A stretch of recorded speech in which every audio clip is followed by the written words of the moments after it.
Hey guys, today I'm going to be showing you how to cast this slingshot using lost foam casting.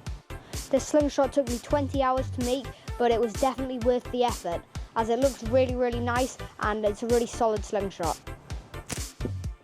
In my last casting video, I experimented with different types of lost foam casting and which foam works best, and I figured out that polystyrene works best. So this is the polystyrene which is going to be the mold for the next slingshot which I'm going to make. The polystyrene is going to be in this hammer grip design, which is similar to the Yorksboro Moore hammer design. I cut out the polystyrene just using an X-Acto knife with very small up and down slicing motions, and then I've tried to smoothen out the edges so that I have much less filing to do in the end. The polystyrene is almost the same thickness as the 18mm multiplex plywood that I have running down the centre, so I will have the aluminium as the core, and then I'll have probably oak wood sandwiching it on either side. So let's get started.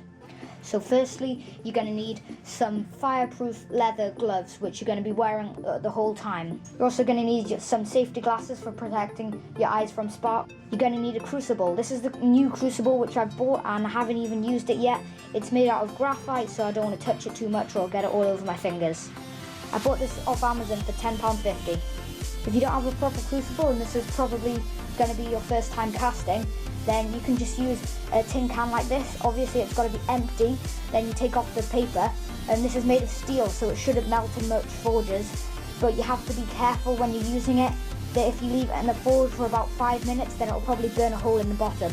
So you need to be really quick when you're using these or swap them over. The next thing you're going to need is going to be a forge. This is just a really small forge which I've made, and I've got a tutorial up on how to make it on my YouTube channel, so you just click on the link in the description below to check that out, and that'll show you exactly how to make it and how it works. This is a coal forge, but you can also use a propane gas forge as long as it gets hot enough. So that's most of the things which you're going to need. You may also need a few more bits and pieces along the way, but I'll tell you them as I'm about to use them. So what I've done now on this mould, I've heat shrunk some cling film over it, so I just very carefully wrapped the cling film round and then blew a hairdryer on it, and then that shrunk the cling film down onto it, and it's really smooth now, and hopefully that'll help eliminate most of these bumps in it.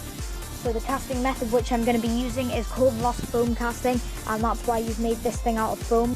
So the foam is going to be sitting in a lot of sand like this. Now this sand is special because it's kiln dried sand, and it's really dry and the finest sand that you can buy. The finer the sand, the more accurate the mould is to what your foam model is. So now you need to fill up a pot which the slingshot mould can easily fit inside, and then you want to fill up a part way and then plant the slingshot thing in here made of foam, and then you want to fill it up, making sure to press the sand down so that there's no gaps left.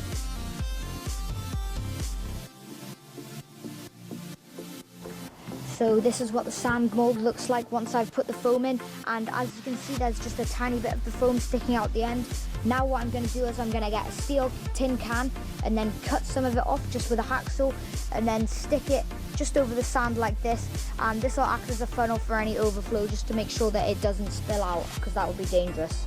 So the way that I'm going to do this is I'm going to light my forge and then melt the aluminium inside the crucible like this, and then once it's all melted I'm going to lift out the crucible and then place it over this thin steel strip thing, and then pour it like this into the mould, and then with any excess I'm going to pour them into ingots in this baking tray.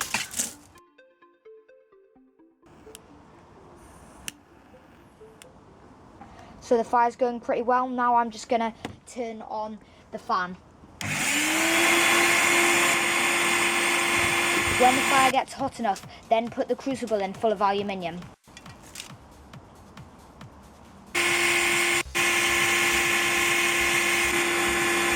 So the smaller forge was unable to heat up this larger crucible, which has got much more mass. So I've made a larger forge out of a paint can, and now hopefully this should work.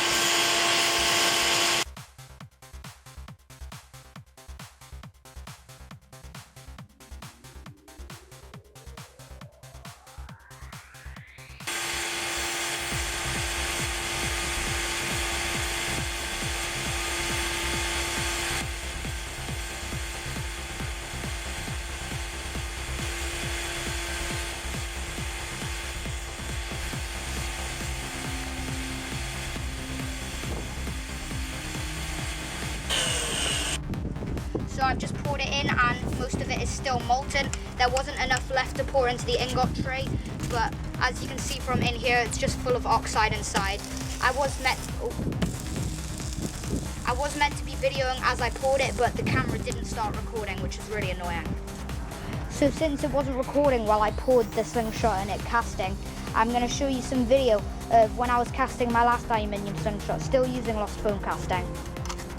So all of that aluminium is really melted down now.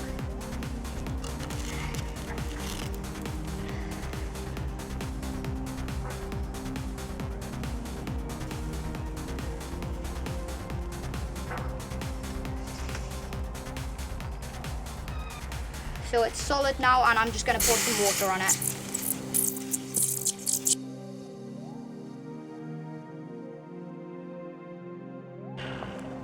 So now I'm just going to pour some ingots.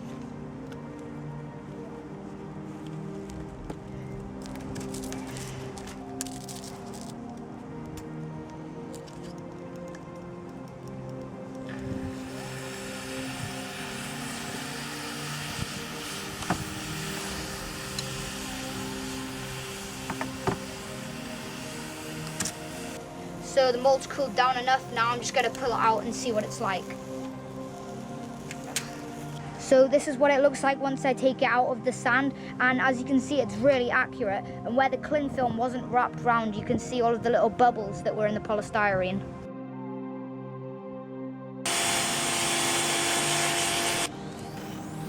As you can see, oh, melted it. Oops. That wasn't meant to happen. So the first thing which I'm going to do is I'm going to cut off this bottom piece, and obviously all of this aluminium I can reuse and melt down into another project.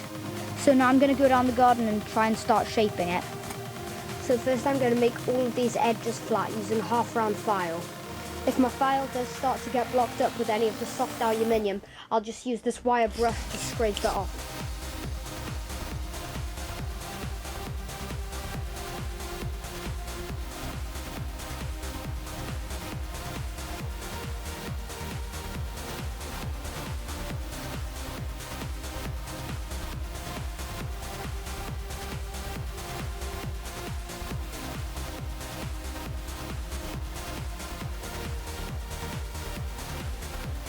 So I've filed down all of these edges so that there's no imperfections in it, and it's completely symmetrical now as far as I can see, and I'm really happy with it.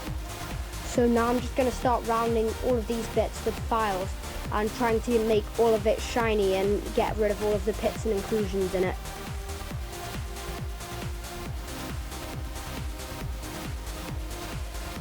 So now that I've filed out all of this side and made it all quite shiny, as you can see, I'm now going to cut out some of the wood. So this is what the wood's going to be. This bit of multiplex plywood is going to be for the finger grooves, and this piece of oak here is going to be for the palm swell. So I'm going to be cutting out the wood using a jigsaw, but because these pieces are so small, you can pretty much use any saw as long as it can cut out the wood. So now that I've cut out both of those pieces, I'm going to now saw them in half straight down the middle so that they're only a centimetre thick. If they're more than a centimetre thick, it just means that it's much harder to shape the slingshot and there's much more filing and rasping to do. So now that I've sawed both of those pieces of wood in half, I'm going to glue all of these pieces together using a 2-part epoxy called araldite, and that's very, very strong, and it can fill gaps and still be really strong. And also, as you can see here, I've got some leather spacers which I'm also going to put in there. So now, as you can see, I've just applied lots of the glue over each of the layers, and then I've clamped it up using mold grip pliers and the vise. Now I'm going to leave this to dry for a few hours, and when I come back I'll unclamp it and carry on. So now that the glue is set, I'm just going to start filing this down to the basic shape. Okay, so now that I've got all of these edges flat, I'm going to start shaping the palm swell here. I'm using a rasp to shape the wood, but then I'm going to be using the metal file when the wood gets close to the aluminium so that I don't break the rasp on the aluminium.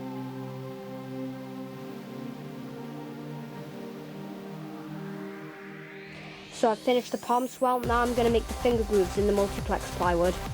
So to do the finger grooves, what I do is I just grip it as if I'm about to shoot it, and then I see where my finger is, and then I'll use the half round rasp to file in a notch there, and then I'll keep on going further down, doing each finger at a time.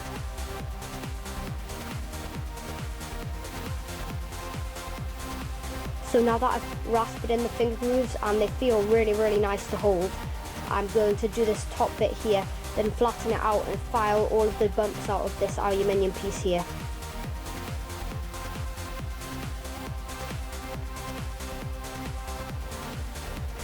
So now that I've got everything shaped into the shape which I'd like, it's time to start removing some of the deep scratches.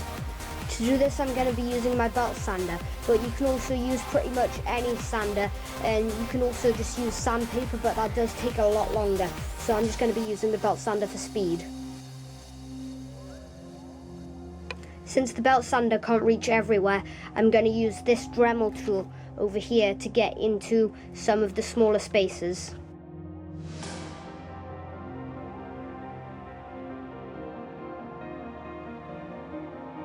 So now I've sanded everything down and got all of the deep scratches out of the slingshot, I'm going to start going over everything with sandpaper. With the sandpaper, you basically just rub it on until it's not removing any more scratches, then you move on to the next grit. So now I've sanded the slingshot up to 120 grit. I'm going to put in some grooves along the top for the bands to attach. So this is what the grooves to attach the bands in should look like once they're done, and I've just done them quite far down here, and then I've curved up the top here, so the bands are going to attach over the fork like that. Now I'm going to keep on sanding the slingshot up to 400 grit.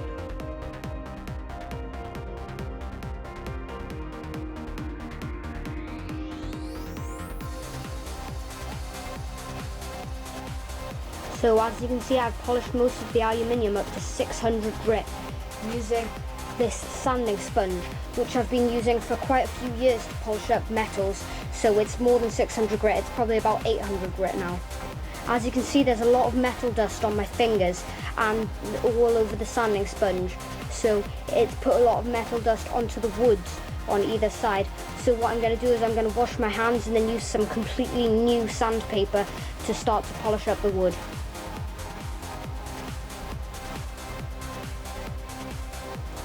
So as you can see, now I've polished up the wood to 600 grit as well as the aluminium, and the slingshot feels really, really nice to hold.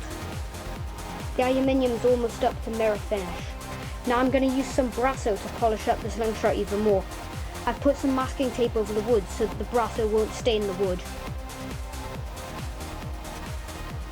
So in a short amount of time, the brasso polishes the aluminium up to mirror finish. So as you can see, I've finished polishing everything up with the brasso, and all of the aluminium is a complete mirror finish, and it looks and feels really, really nice and smooth. So now that the slingshot is completely finished, I'm going to now oil this wood with some staining oil. So I'm just going to be using some finishing oil and putting it on the oak and the multiplex. And what this oil does is it darkens the wood, and it also helps to bring out the grain, and it also makes the wood more water resistant, and it also protects it from heat.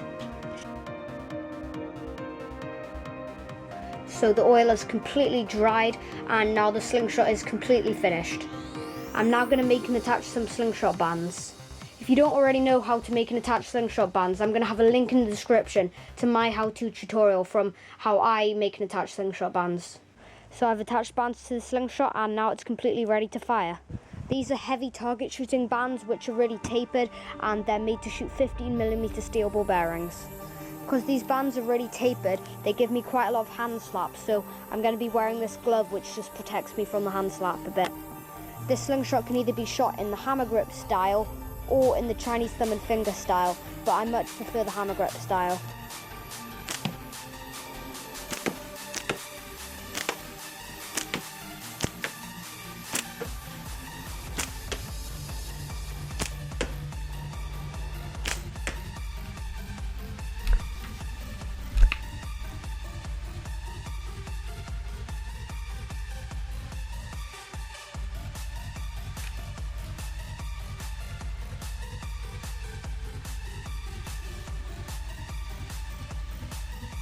So thanks for watching, guys. I really hope you enjoyed this video, and if you did, please hit the like button down below. Also, if you have any suggestions that you'd like me to make in a future video, just post a comment down below or send me a personal message.